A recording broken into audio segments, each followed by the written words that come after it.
Hi everybody, it's Sarah. I'm back today. I'm going to be doing a fairly quick and easy craft with this love sign I picked up at the Dollar Tree. I love the fact that it's thick enough that it can stand on its own without being hung on the wall, so I can use it as a display piece, or I can also hang it because it's got the hooks in the back. So what I'm going to be doing is I'm just going to be refinishing this to give it a nicer look, and this is the main piece I'll be using. This is just a piece of scrapbook paper that I pulled from one of my mini collections, and this will be the front of the love sign. I'll be using, of course, my handy dandy Mod Podge to put it on there, and to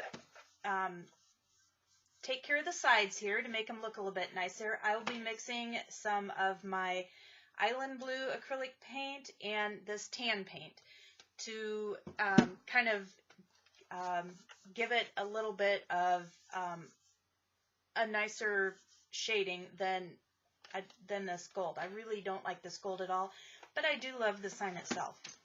So first thing we're going to do is we're going to take a piece of sandpaper, and we're just going to go in and rough everything up a little bit.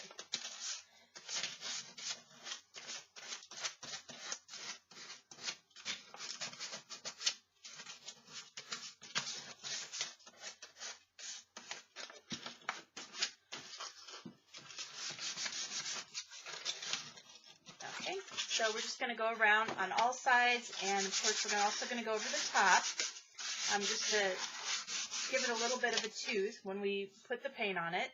Of course, if you have gesso, absolutely you can coat this with gesso just to make everything adhere together a little better, and I think that's what I'll be doing, is just giving it a coat of gesso before I move on. And in case you don't know what gesso is,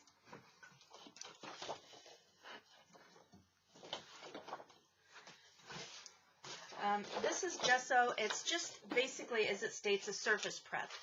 And sorry, my paper wasn't wanting to behave there.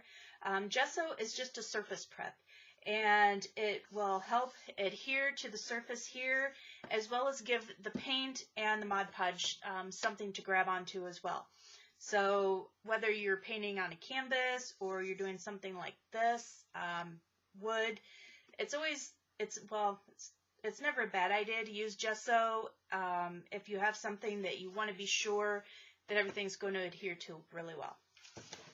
All right, so I'm going to go ahead and work on this, get it all sanded down, and add the gesso, and then we'll be back for the next step.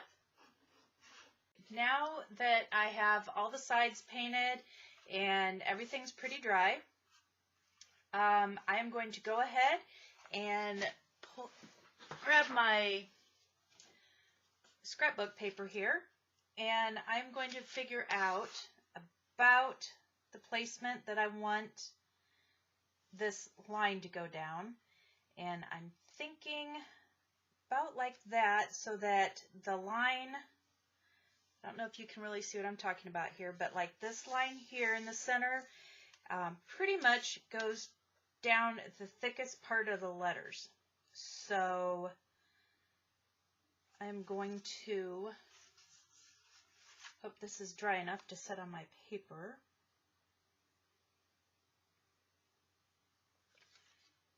And I'm going to kind of mark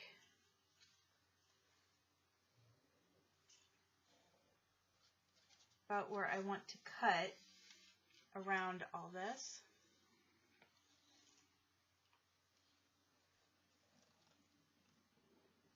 Okay, and there we go.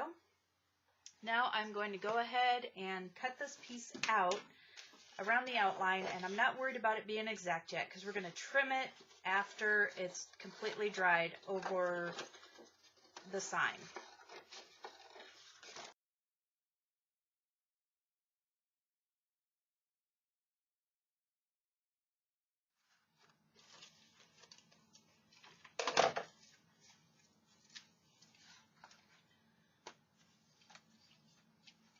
Okay, so as you can see, this is a pretty good fit over the sign.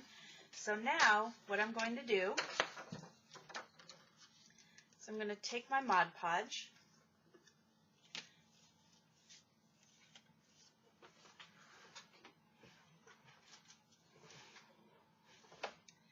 and I'm going to put a nice thick coat over the top of this.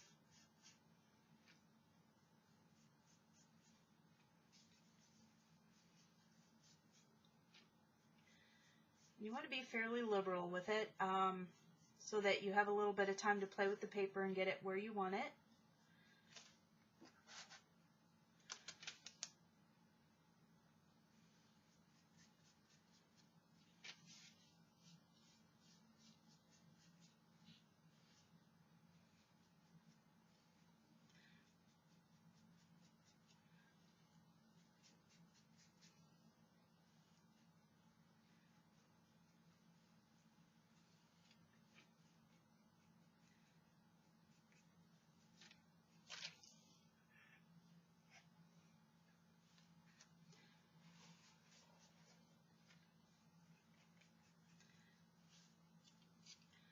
Okay, now, oops, really quickly, I'm also going to take my paper here and I'm going to brush the Mod Podge over this as well. Just going to lay this over the top here.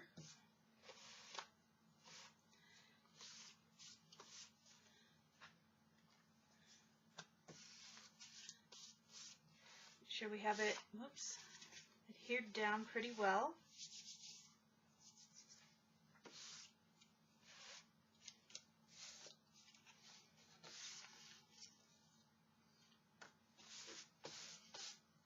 Now, if you have something you can kind of squeegee it with, or if you have a roller like this, go ahead and get it so it's adhered pretty well. Okay, now we are going to let this dry.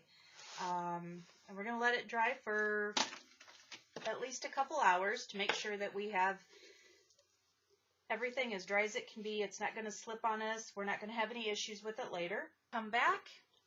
We will go ahead and start cutting the dried paper. Okay, now that this is all dried out, we are ready to move on to the next step. Unfortunately, at this point, I had lost some of my video and I lost my audio for several of the following segments, so bear with me as I just explain what's happening here. I have gone ahead and started cutting the paper, and when that gets finished, you will see how it looks before I start sanding. And here's the project once I have all the paper cut around the sign. You can see that it's a little bit rough. So I'm getting some sandpaper and I'm going to start sanding the corners where the paper is. I'm not going to sand up the sides of the painted sides of the sign, obviously. So as you can see, I'm going to show you a close-up here where you can see how jagged some of the edges are and how nicely they will clean up once they're sanded. Now, with this, I did start out using some sandpaper that I bought at the Dollar Tree. While I absolutely love some of the things that I get from the Dollar Tree, I will guarantee you that sandpaper is not one of the things I will ever buy again. It falls apart, it crumbles on you while you're trying to sand. It's almost impossible to use, so sandpaper is one thing I advise against buying at the Dollar Tree. So after this segment, I had gone down into the garage and dug out some good sandpaper. But as you can see, I'm just going around the edges here and just cleaning up. The paper is a little bit stiffer from the decoupage, so it does make it easy to sand it down. And you can see right there how easily that sandpaper is just crumbling. but you can also see how well the edges are cleaning up for me right there. All right, and here's the sign now that I have all the sanding done, and it did clean up beautifully. So here is our finished love sign, and I think it turned out really cute. I was thinking about doing a silver edging around it, but I think it looks really cute like this. You can stop here. You can go ahead and do the silver around the outside, but I think it turned out really well. It'll be really cute sitting in the corner for Valentine's Day or any time of the year. So that's all for now. I will see you soon. Bye-bye.